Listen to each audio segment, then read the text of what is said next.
Rombongan Partai Gerindra dipimpin oleh Sekjen Gerindra Ahmad Muzani. Kedatangan mereka juga disambut pejabat teras Partai Demokrat yang dipimpin Sekjen Demokrat Teguh Rifki.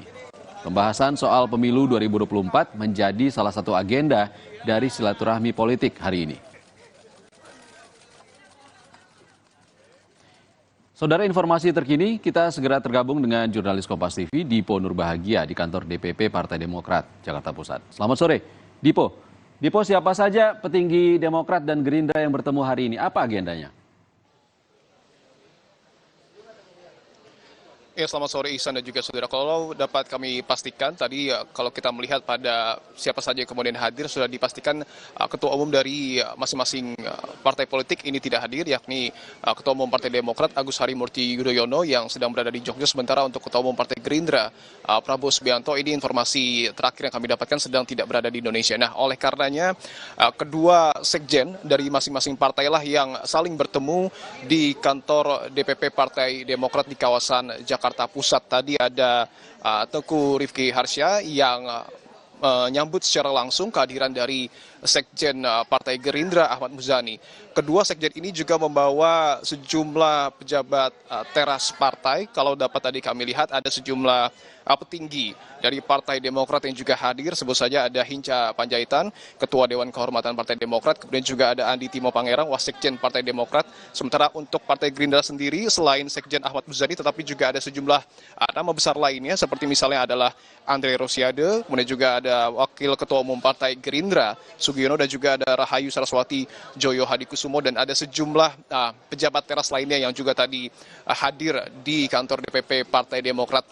Tadi pertemuan sudah dimulai sekitar pukul 2 siang, tetapi memang sayangnya tadi kami hanya dapat meliput pada saat pembukaan, tetapi untuk pembahasan secara internal ini tentu dilakukan secara tertutup. Ada tema yang diangkat adalah silaturahmi kebangsaan, tentu membahas terkait dengan permasalahan-permasalahan yang kini sedang dihadapi Indonesia, tetapi tentu tidak dapat dipungkiri juga bahwa dinamika politik menjelang pemilu di tahun 2024 ini juga nampaknya sudah dikonfirmasi oleh kedua belah pihak, ini juga turut dibahas. Kalau dapat kami gambarkan sedikit, tadi suasananya cukup cair, ada tawa dan juga canda pada saat kedua sekjen bertemu di kantor DPP Partai Demokrat, dan tentu pembahasan terkait dengan capres, kemudian juga cawapres, termasuk juga koalisi dari masing-masing partai tentu akan dibahas, karena kita tahu Partai Demokrat ini sudah tergabung dalam koalisi Perubahan untuk Persatuan bersama dengan Partai Nasdem dan juga Partai Keadilan Sejahtera, sementara Partai Gerindra ini berada di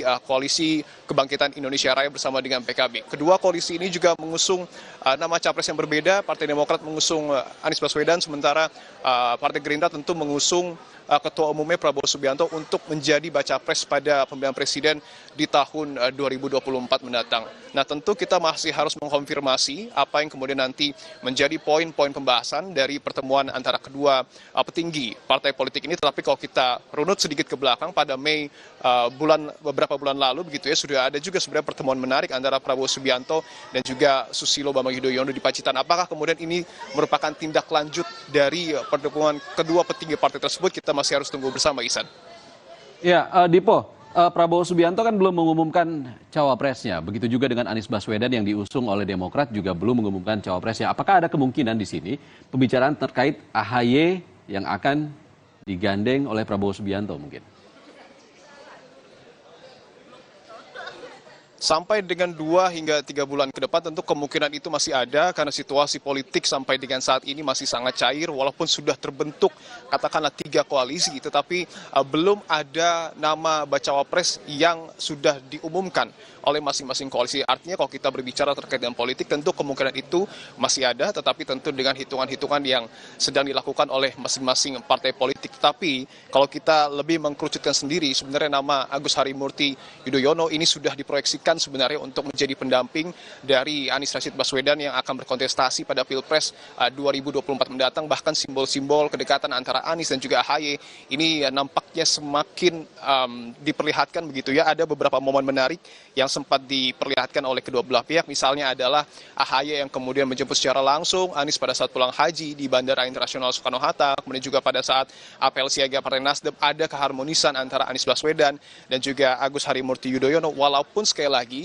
Anies nampaknya masih mengulur ataupun menunggu waktu yang tepat untuk kemudian betul-betul mengkonfirmasi siapa nantinya bakal calon wakil presiden yang akan mendampingi dirinya pada pemilu di tahun 2024. Sementara untuk Prabowo Subianto sebenarnya lebih cair lagi kondisinya karena ada beberapa nama juga yang memang disinyalir dekat dengan Prabowo. Katakanlah seperti misalnya adalah Ketua Umum PKB, Muhaimin Iskandar, yang sejak awal berkoalisi ini sudah digadang-gadang untuk menjadi bakal calon wakil presiden yang akan mendampingi Prabowo Subianto. Bahkan pada saat pertemuan terakhir antara Partai Gerindra dan juga PKB begitu ya, Prabowo sudah secara jelas menekankan bahwa salah satu poin ataupun salah satu pihak yang akan menentukan siapa nama bacawa presnya adalah Muhaimin Iskandar.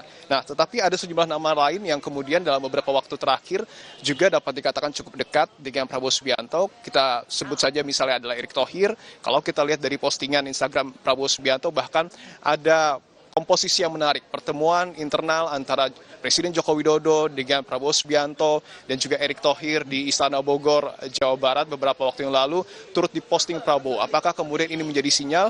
Kita masih harus tunggu bersama, Ihsan. Dan nama terakhir yang sampai dengan saat ini nampaknya masih menjadi bayang-bayang tetapi tetap erat adalah nama anak Presiden Gibran Rakabuming Raka. Artinya terkait dengan dinamika nama bacawa pres yang akan mendampingi baik itu Anies Baswedan maupun Prabowo Subianto pada pemilihan umum di tahun 2024 mendatang, sekali lagi kami tekankan masih sangat cair. Kita bisa melihat ada kemungkinan perubahan-perubahan ekstrim terjadi sampai dengan 2 hingga 3 bulan ke depan sebelum nantinya para masing-masing koalisi ini mendaftarkan secara resmi ke KPU siapa nantinya nama baca pres dan juga bacawa pres yang akan diusung pada pemilihan umum di tahun 2024 mendatang, Ihsan. Dipo Nurbahagia langsung dari kantor DPP Partai Demokrat Jakarta Pusat. Terima kasih Dipo.